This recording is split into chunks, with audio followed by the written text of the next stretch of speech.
What do you think of Emily Maitlis? I don't know, man. She sort of symbolises the end of a real dark time for me. She symbolises a dark time for me, but she's just doing her job, man. She's a journalist. A lot of the stuff I said back then was stupid.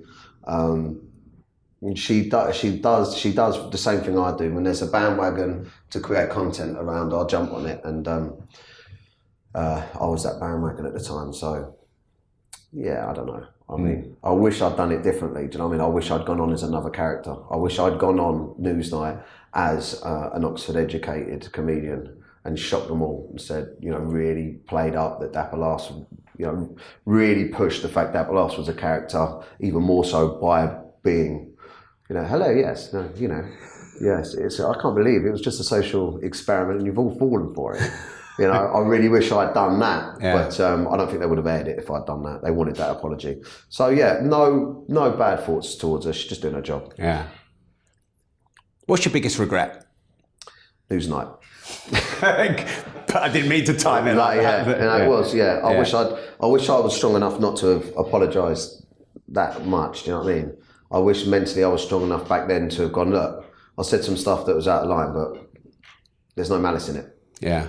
Instead of going, I'm sorry, I've done wrong, and because the truth was there was no malice in it. That's why Big Brother for me was actually a positive thing. I turned Big Brother down so much because I really felt like Big Brother symbolises the ends of people's careers. Yeah. I feel like when I went on there, the nation or the small amount of people that watched Big Brother went from thinking that I was a horrible, malice, evil, woman-hating, sexist, misogynistic pig to just thinking I was a twat.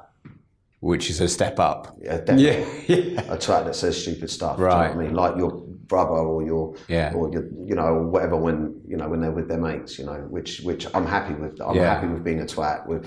As long as you can take the malice out of, if you can take that spiteful malice out of what you think about me, and you just think that he's a bit of a dickhead, I'm happy with that. So Big Brother was good for you then? Yeah, and it was the first bit of money that I pulled in. What do they pay?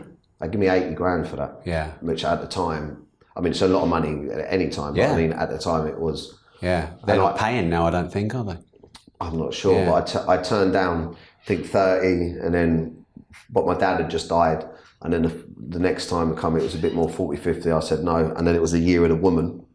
Yeah. And I was who I was. So I knew, I was like, well, you just want to double the last offer, otherwise I'm not even looking at it. Yeah. And then they did. And then come straight out of that and put that money to work. Yeah. Great. What's the biggest risk you've ever taken? Probably my house, my first house that I bought. I put some of that money into it, and I made that year. I made that year was my first really good year. I made about 400 grand, and I kept maybe about 40 of it and put the rest, all of it, into my house. Knocked the bungalow down, built it. So I was about 500 into that. And it was 6 when I bought it, and I sold it for like 1.5. Right. So I flipped it, but it was scary. I was like, I'd never done any property investment, and I knew probably it would have been much more intelligent to spread that across a lot. But I just wanted it out of my hands, out of my bank account, and into something. And to forget about, so I could continue making money. So probably that. Yeah.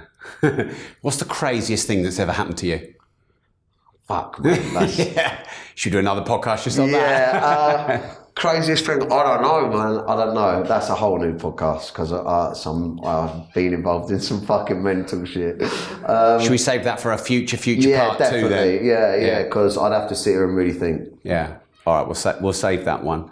One of my questions is, have you ever got in a fight? I think that's a stupid question now, isn't it? Yeah, well, I mean, when I grew up, I was always, where I was from, it was very much, everyone wanted to be hard and everyone wanted to fight. And I got bullied a little bit. And then when I was at school, because I say bullied, I was loudmouth and small, but confident. So I used to get into beating up or into fights. And then a little bit later on, I got into that scene of having fights. Do you know what I mean? If me and my mates were at the pub and other boys were there, we'd have fights. And then later on, I'd done white collar boxing, and I fought Harvey MMA. Oh, right. Yeah, celeb MMA. Nice. I've done a big celeb MMA. Yeah. Harvey from So Solid Crew. Yeah. So there's a couple of Harveys out there. You've got to make sure you Harvey from So Solid Crew. And how'd you do? He beat me in 21 seconds. No, no, he did. Yeah, he beat me. But great experience. And I'm boxing at the moment, training to lose my weight. So I'll do like a Are you going to have another I don't know, fight? Yeah, it's good motivation to get in shape, isn't it? I have, it's great to do that because it sets you a goal. I've contacted, there's a massive promotional company that are doing huge fights at the moment. You've probably seen it all over the place, and I've been in touch with them. Yeah. And said, if you can get me on that, I'm up for it. Yeah. I reckon this is going to be a good question for you. Who controls the world? Oh, man. Wow. The heads of the big corporations. I think the heads of the big corporations and the banks. You know, the pharmaceutical companies, the owners of the banks, the Rothschilds, the people like that. Is that right or wrong? Completely wrong. It should be run by the people, shouldn't it? I mean, listen.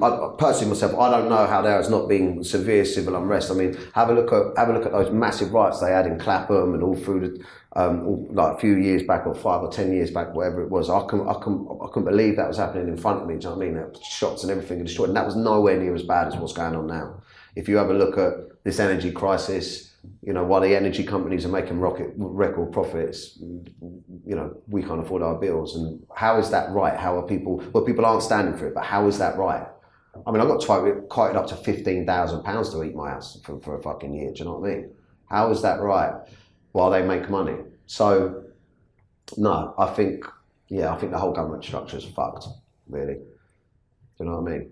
You think the revolution's coming then? I hope so. I think Russell Brand's on the right track. Yeah. You know, listen, it's a very simple concept, isn't it? It's an extremely simple concept. When the leaders are more interested in corporations and money than the people, then we are fucked. We are fucked. Do you know what I mean? Profit and shareholders and dividends over people not being able to heat their houses. It's not right, is it? Mm. People won't stand for it forever. No. What's your biggest success? My 2 baby girls, definitely. How old are they now? 5 and 3, and yeah, the little one, I try and do as many school runs as I can in a week. I mean, if my missus sees this, she'll call me a liar, but I do. I try. Yeah, my little baby girls, man. That's the hardest job of them all out of everything I've ever done. Is being a dad. Yeah. Is finding that balance between work and being a dad, and also getting rid of that selfishness. That it's not about you. Do you know what I mean? It's the toughest job. But the most rewarding, so yeah. Mm. Where should people follow you? Where do you want us to go? Well, listen, my Instagram's always the place to be. You got me on TikTok, haven't you? TikTok's good, Dapper Laughs, Instagram's good. Anyone that's interested in any of the businesses that I'm involved in, you can find them all on my Instagram. I've listed all my businesses on the top of my Instagram. So if anything matches any of your industries out there, if you've got money and you want to invest in film or anything like that, sling me a DM.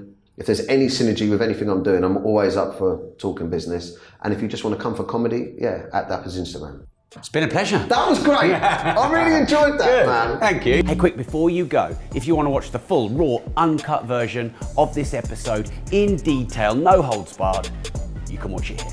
But before you go, make sure you like this video, subscribe to the channel, and turn the notification bell on.